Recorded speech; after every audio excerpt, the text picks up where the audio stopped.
Yeah, this is one of those books where it's like 1,000 highlights, 1 hour of sleep, and like 3 mental breakdowns later, and then you're done the book. I'm sorry if my voice sounds scratchy. It's because I went to the amusement park yesterday and lost my voice because I'm terrified of roller coasters. And I went on every single one. Today, I'm going to be talking about and reviewing the 25 books that I've read so far this year, plus 6 books that I am going to call a soft DNF. Because you guys know me, I'm literally a girl in a candy store when I'm on this thing. And I DNF books left and right, but it doesn't mean that I'm never gonna finish the book. It's like not grabbing my attention at this very second. And I just know that another book can be giving me the whole world right now with peace and love, okay? Very much have the intention of finishing it one day. Who knows if I'll actually finish it. Anyway, let's start with the 25 books. The first book that I read in 2024 was Tomorrow and Tomorrow and Tomorrow by Gabrielle Zevin. This was actually the Goodreads choice winner of 2022 apparently. Most literary fictions that I read, they become my favorite books and I give them 5 stars, but I only ended up giving it a 3 stars. I don't think I've thought about this book once since I finished it. Follow 2 main characters. They had met when they were childhood friends. They re-met in college and they end up making this video game together that becomes super famous. And you pretty much follow them throughout their entire lives as they're like building this like video game empire. It wasn't like a romance, in case you're wondering. It was actually much more about long-term friendship and long-term. Like they come from completely different backgrounds. Like Sadie is like quite affluent, Sam is part Korean and has always like struggled with money and stuff, and at the same time Sadie is a woman trying to break into this video game industry. Different kind of worldviews and privileges that they have often like butt heads and clash. There's like misunderstandings and you go through ups and downs and like you disagree on things, but in the end they clearly love and care about each other. And so the fact that they kept enduring, I was really touched by it, and I love that message because friendships are truly one of the most important things in life. Okay, the next 2 books I read back to back because they're in the same series, which is The Prison Healer and The Gilded Cage by Lynette Noni, I think. At the time, this was like my first 5-star read of this entire year. Looking back though, I feel like it's probably more like a 4.5, maybe 4.25 read because again, it's not one that I think about, but I think I did read the first book in like one sitting. YA fantasy, and you follow Kiva, and she has basically grown up in the prison of this kingdom because her parents were like part of the rebellion. She grows up to become the prison healer of this prison, even though she's like literally a young girl. The story starts when there's a new prisoner who is a very good-looking golden-haired boy comes in, and she obviously has to take care of him, and the rebel queen actually comes into the prison too, and Kiva has to do everything that she can to keep them alive for her family. And then about halfway through the book, there's like a fantastical trials trope that's introduced that was nowhere in the back of this book, and if it was, then I would have picked it up sooner because I love that trope. I read it in like one sitting and it had the addictive kind of like YA fantasy writing that I am always craving. Okay, it runs through my blood, but I feel like it's so rare for me to come by these days, where it was just like so digestible, fast-paced. I love their chemistry. I thought the couple was so cute because obviously the boy who's around her age who comes in, love interest. Love him. But I think that the best part about this book that everyone talks about is Kiva as the main character. I completely agree because we love women in STEM. I just love how like no nonsense she was. The boy in it is like super flirty and like clever, and I think that was like a fun contrast. She was a woman on a mission. She was just calm and level-headed, which is crazy because I'll be crying and throwing up in her situation, and you would too. There was a plot twist in this book. Maybe I'm just dumb and I didn't guess the plot twist. Actually, I did like entertain it in my head for a second, but it was just such a logistical nightmare when I thought about it that I was like, there's no way that that's it, but turns out it was. I want to quickly come in and thank the sponsor of this video, which is TOTWOO. Guys, I'm so excited for this. When they reached out to me, I was like, no way. I am an avid Love is Blind watcher. They actually showed up in a Love is Blind episode because one of the contestants actually gifted this to her pod partner, and I saw it and I thought it was really cute. They create those bracelets that can be connected with each other, and then when you press on one, it lights up the other to let them know that you either love them or you're thinking about them. How cute is that? I opted for these ones that are just plain. Can you see that? They flash and make a little heart. But then when they're not flashing, they honestly just look like pretty bracelets. It flashes and vibrates, and then when you do that, the one that it's connected to will also flash and vibrate. I don't have a boyfriend. You don't have to have a boyfriend in order to use this. I plan on giving this to my mom. We live a couple hours away from each other, but when I tell you guys that my mom was like my best friend growing up, I love her very much. So that's why I want to give one of these to her. I don't know when I'm gonna be able to next see her. When I do see her, then I'm gonna set it up. You just download the app. It's free. And then you can adjust like all the settings for what you want, or you can just press it to make like yes or no decisions. Not that I need it because I'm the most decisive person ever.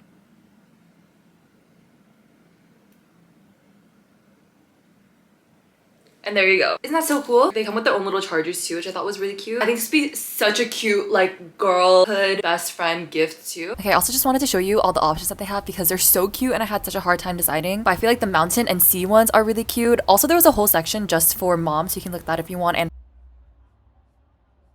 over $49 and a 1-year warranty, so they're literally queens for that. So if you guys are interested in checking them out, I'll have everything linked in the description, and if you want a discount, you can use my code, which is sunny10. Thank you so much to TOTWOO for sponsoring, and let's get back into the video. The next book that I read was The Graham Effect by Elle Kennedy. Okay, fun fact, this is only one of 2 Elle Kennedy books that I genuinely read. The only other one is Misfit, that is not a hockey romance series, and I know that that's what she is famous for, like the off-campus. So I didn't read that series, but this is the start of like the next generation of that series, following the kids. But obviously you don't have to have read the original series. She's the daughter of the 2 main characters from The Deal. She's a hockey player, and then the guy in this is Ryder, who's also a hockey player. Gigi asks Ryder to help her, and then in return she will basically fluff him up to her father, who's a famous hockey player. I honestly wish that I had more to say about this book, but I genuinely don't remember a single thing that happened. Haven't thought about it since. I think I rated it 3 stars. Next, I read Happy Place by Emily Henry. My personal track record with Emily Henry is like lukewarm, except for People We Meet on Vacation. That was actually the gateway romance book that got me started into adult romance. But nonetheless, I will try reading her books every time they release. This one is about Harriet and Wynn. They met in college and they fell in love in the past timeline, and then we follow a present timeline where they are broken up secretly and none of their friends from college know. They all decide to go on this like one last hurrah like cabin lakeside for the summer, and it's kind of like a second chance romance. I rated this a 3 stars. I don't know where this lands in like my Emily Henry book ranking. I'm pretty sure it's just People We Meet on Vacation on top and then everything else a pile. My favorite part of this book was everything that was outside of the actual romance. There was just so much about friendships and long-term friendships and conflict within friendships, like how to sustain those after college. I'm gonna read a quote that lives in my head rent-free because of this book. My best friends taught me a new kind of quiet, the peaceful stillness of knowing one another so well you don't need to fill the space, and a new kind of loud, noise as a celebration, as the overflow of joy at being alive here now.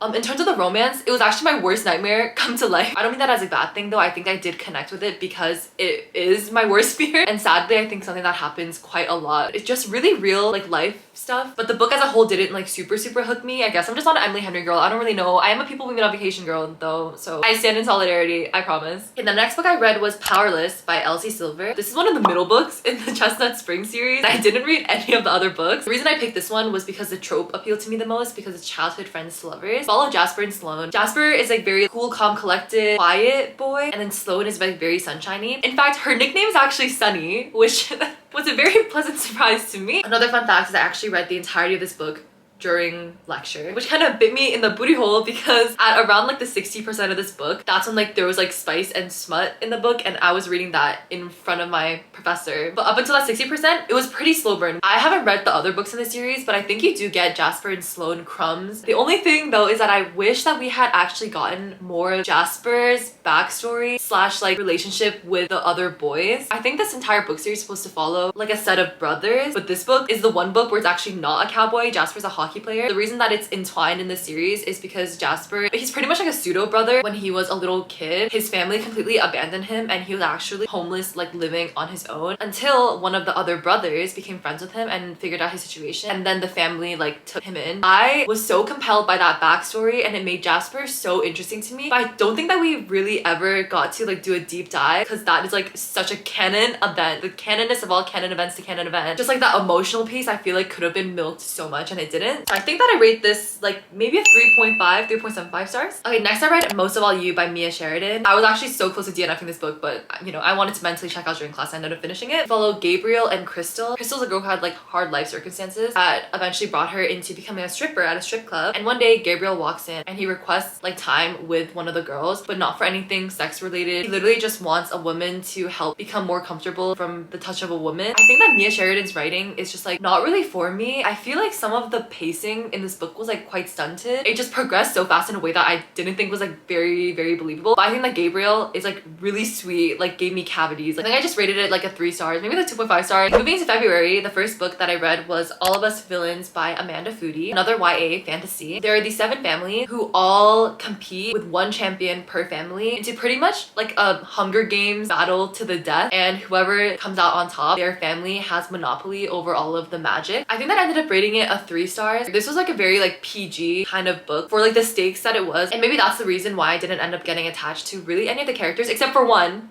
One of the boys, his family is basically known to be the reigning champion, so everyone is scared of him. You find out through his POV that he's really not the monster that people think that he is. I actually really love that little subplot of romance. I thought it was so cute. I think I got everything that I wanted to get out of the book, like all the feelings, so I don't feel any need to really continue the second book. I just think I have other books to read. I don't think I was invested enough in the lore. Next, I read Bride by Ali Hazelwood. This is again another one of those times where I will really try reading all of this author's books, but I'm not an Ali Hazelwood girl. This is like a paranormal romance between a vampire named Misery and a werewolf named Lo, an arranged marriage trope. I personally did not have a single inkling about what the Omega verse was. My friend from class, like, she had to explain some of the things to me. From reading this book, I don't really think that it intrigues me at all, but I'm not yucking anyone's yum. You do you, girl. Like, pop off. Honestly, it wasn't hard to read at all. If you're scared of fantasy, I feel like maybe you could read this book, but personally, I don't think it read as like a fantasy at all. Like, there was really like no lore that went into it more than probably what you already know about vampires and werewolves. It ended up just being kind of lukewarm because when I read fantasy, part of what I love so much is how magical and fantastical the world is. Like, but this really felt like it could be our world. Like, it pretty much was. But with that being said, this is like one of the Ali Hazelwood books that I A, actually finished, and B, actually did enjoy. There were moments there where I was like giggling. I feel like it's probably just because I was picturing Archie Renault as Lo, and I'm a simple girl. Okay, the next two books I read were also two books in the same series. These Infinite Threads and All This Twisted Glory by Tahira Mafi. It's the second and third book in the This Woven Kingdom series, and there's gonna be more books in the series. Merry Christmas to us. These are probably my first true 5-star read. Actually, hold up. Okay, I'm gonna say like a 4.9 stars. Like, I know my 5-star reads in my head, and I don't think that it made me actually not be able to sleep, but very much the first books that like got the closest to the 5-star. They gave me that electricity feeling, and I haven't felt that in a hot minute. You follow our main character named Eliza. She's pretty much hiding in this world that's been conquered, and she's like the last remaining heir. So in the first book, she's just living her life on the down low as like a servant. She ends up by chance meeting the prince of the kingdom. They kind of have a love story, but in the later books, if you know Tahira Mafi, you know that she just loves a love triangle, love interest switch. The new romance that's in these last two books, no one quite angst like a villain turned love interest written by Tahira Mafi angst. The angstiest angster to ever angst. The misunderstood but forbidden from showing anyone his true character, and like hides all of his good deeds, and he wants people to think that he's a terrible person when he's actually not, intentionally painting himself in the worst light possible. And I feel like as the reader, you're like so strung along because he's painted to be such a bad person. But there's something about him that is so compelling from the very beginning that you're like, there's something about this boy that goes deeper, and I just like have to figure out what it is. You see when something is just off about what he's saying, and all that builds up and builds up and builds up, and the payoff, the groveling in this book. Let me just read to you. I have only myself to blame. I knew better. I knew you were dangerous. You've had the upper hand from the moment I laid eyes on you. I saw you and saw right away that I was in hell, and I hated you for it because I realized even then that you would be the end of me. Like, what do you mean? Like, what do you mean you just wrote that and now it's ink on paper and I just read that? Excuse you. So if you just want to be absolutely floored by a love story.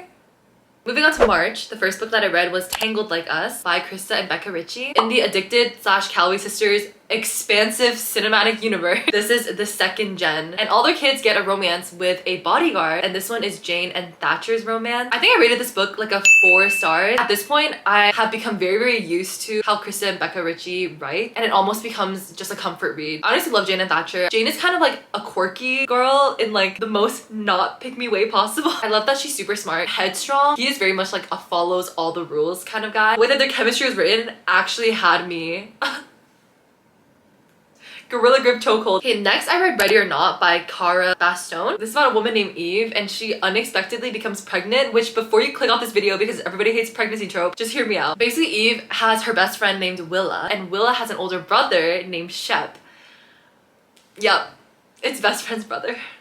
I actually think that I found this book specifically because I searched up best friend's brother. I love in a book when a love interest is introduced in a way that makes you not realize that they are the love interest. And I feel like if I hadn't known, I generally wouldn't have known like that Shep would become the love interest. And you can tell right away that Shep is just like such a kind, like supportive, like dependable person. And not that I would ever be in Eve's situation, but if I was in her situation, like this is exactly what I would want. I ended up rating this book a 3 stars, but I want to give it a higher ranking now because I genuinely think that it did pregnancy trope in a way that wasn't despicable and abhorrent. Next, I read Betting on You by Lynn Painter, and we follow Bailey and Charlie. They first meet like many years before the story starts on an airplane because they're both having to travel because their parents are going through divorces, and they kind of coexist around each other, have bump-ins with each other every once in a while until the start of the book where they actually end up working at the same place. And at this place, they make a bet that Bailey's friend is going to end up hooking up with one of the other workers there. I just want to say off the bat that literally any story, doesn't matter what it is, anything with a bet in it is going to stress me out. Just the hurt feelings and the revelation of like when something is a bet is just like,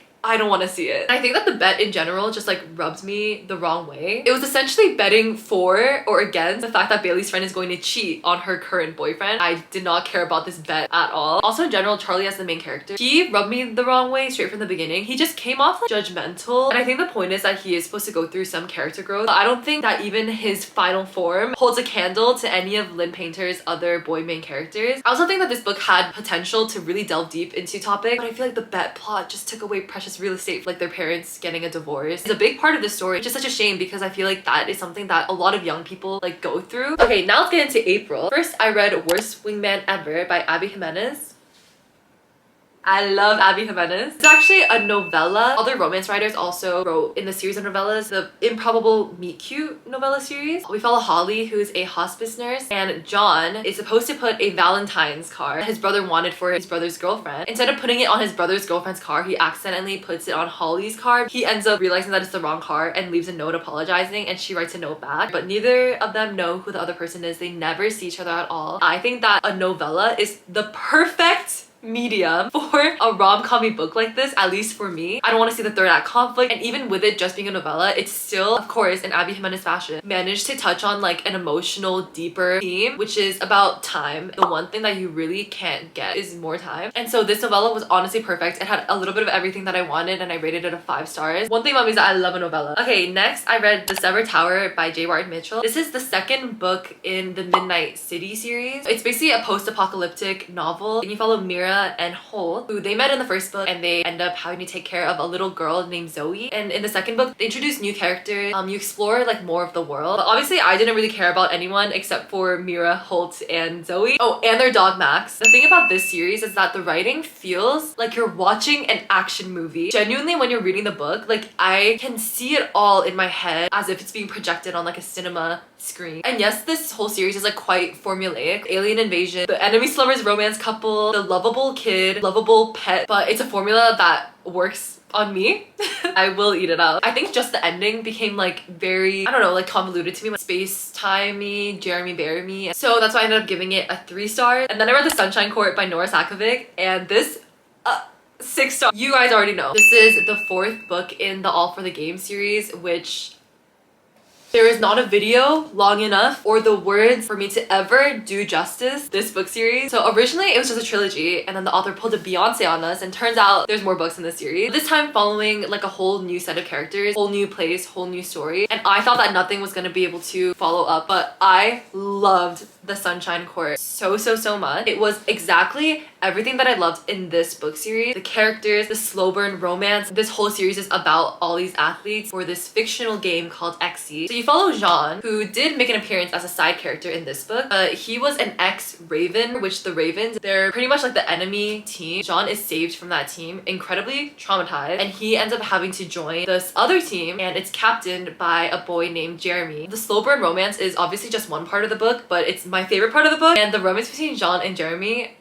it was so slow burn, like the exact type of slow burn that I love, where it's like actually painful. Like people who do not want a slow burn probably lose their minds. Barely anything was happening, but you get like breadcrumbs throughout, and I love the dynamic because Jean, he's so indoctrinated in like this like self-punishing way of thinking, very closed off. And then on the other hand, Jeremy is like the golden sunshine boy, and there's a whole other found family being started. You see Jean learning how to trust people and make friends for the first time, and you can also tell that there's some deeper layer to Jeremy that we don't really get to see in this book. So I assume that we're gonna get more of that in the next book. Yeah, this is one of those books where it's like 1,000 highlights, 1 hour of sleep, and like 3 mental breakdowns later, and then you're done the book. Okay, the next book that I read was A Little Light by Hanya Yanagi. Yukihara. I made a whole dedicated video of me reading and reviewing this book, so I'm really not going to get into it in this video. You can watch that video if you would like. Next, I read Him by Serena Bowen and Elle Kennedy. But I guess this is technically another Elle Kennedy book that I finished. This is another hockey romance, except it's between two boys who grew up playing hockey together at hockey camp, Jamie and Wes. And all you know about them is that they had a friendship breakup, stopped all contact with each other, and then they end up meeting now as like university hockey athletes. I think I rated this book a 3 stars, but the beginning was honestly like a 4 stars. The anticipation to them meeting each other, and I love that they had a genuine platonic friendship as like the basis for their whole relationship. The way that they are so playful and like joke around with each other. Just in general, I love reading about male friendships. A, I don't think that there's enough of them, and B, just in general, it's like so sad to me that I feel like boys don't have the freedom to like pursue all these friendships with other boys. You see Jamie and his whole character arc becoming curious and then becoming accepting, and then it was literally a baptism by fire by like the 40% mark, because past that it was just like honestly a straight spice. Like I said, I'm not yucking anyone's yum, but for me, I'm really not like a spice smut girl. Like I don't really feel anything towards it. That's why this ended up just being a 3 stars rather than a 4 star. Next, I read Edge of Collapse by Kyla Stone. An electromagnetic pulse hits the US and it strikes out the US power grid. But for Hannah, who's our main character, it's actually the best day of her life because that releases the lock on her prison where she's been held captive for the last 5 years by a sadistic, psychopathic man. And so she obviously ends up escaping, but she's also preggers. She ends up meeting the guy main character named Liam, who is ex-military, and he's also running away. This is probably the most gripping book I've ever read in my entire life. Liam is literally the love of my life. Argue with the wall, no critiques, no further questions. He made me realize that my type is ex-military. No nonsense, protective, in the way that it's just like,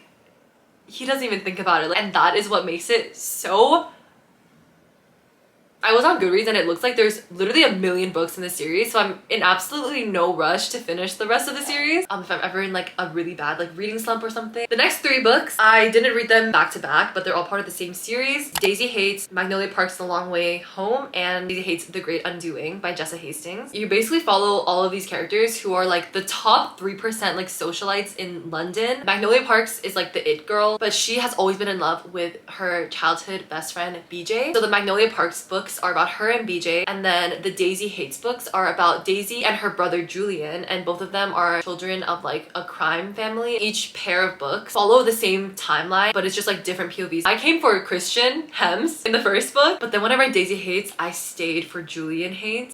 Words cannot describe to you how much I love Julian Haites. I wasn't really sold on the series from like the beginning, but by Daisy Haites The Great Undoing, like I'm locked in. Jessa Hastings' writing has some magic in it. This book series is so dramatic. It's not dramatic in like an overly floral kind of writing, just like smart word choice and use of figurative language. For example, it's the great undoing of my heart as I know it. He laughs and for some reason it sounds like I'm ringing the doorbell of the home I grew up in. It's not complicated or using any big words, but like you can really feel exactly what you're supposed to feel, even though these people you're reading about are probably living the most affluent lives that could not be more detached to like the life I'm living. It also at the same time feels like because of her writing, they could be my best friend and we're eating snacks at midnight in the kitchen in refrigerator light, which does happen in these books. So I was unsure about the whole Magnolia Park series at the beginning, but at last I see the light. The last book that I read was a memoir, Born a Crime by Trevor Noah. Okay, fun fact is that I'm in love with Trevor Noah, and this entire memoir is just stories from his childhood growing up in South Africa during apartheid, and he is half black and half white. I love this book. I rated it a 5 star, and you can just tell that Trevor Noah is like, first of all, so worldly, and second of all, so smart. There were so many quotes that I still highlighted that were so impactful, talking about like very important things like racism and family, abuse, trauma. And I especially loved how he talked about the women in his life who raised him, like his mother and his grandmother. He talked about them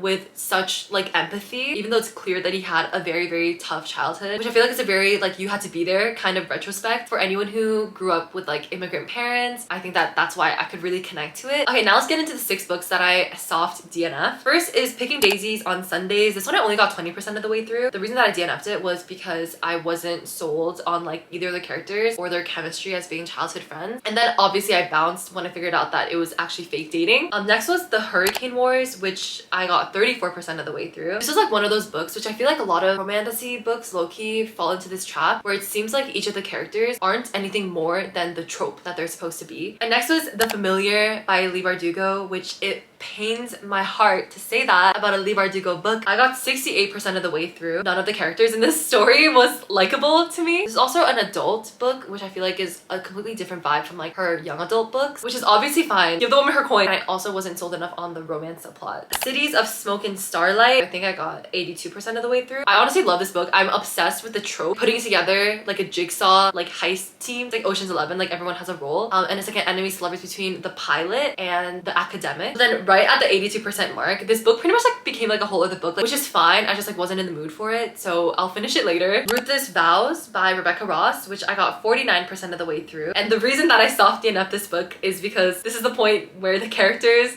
got together again. I will finish this book. I just like got everything that I wanted out of it. But I'll stay because there's like a surprise secondary romance. And then the last book is Funny Story by Emily Henry, which I got 53% of the way through. I think I didn't really love Miles, like the guy character, that much. I will finish it, but it's also fake dating and I don't like that trope. 31 books later and my voice is actually dying. Those are all the books that I wanted to talk about. Let me know what your guys' favorite books of the year were so far because I really want good book recommendations. Thanks so much for watching. Follow me on my socials. They're all linked in the description and I'll see you all in the next one. Goodbye!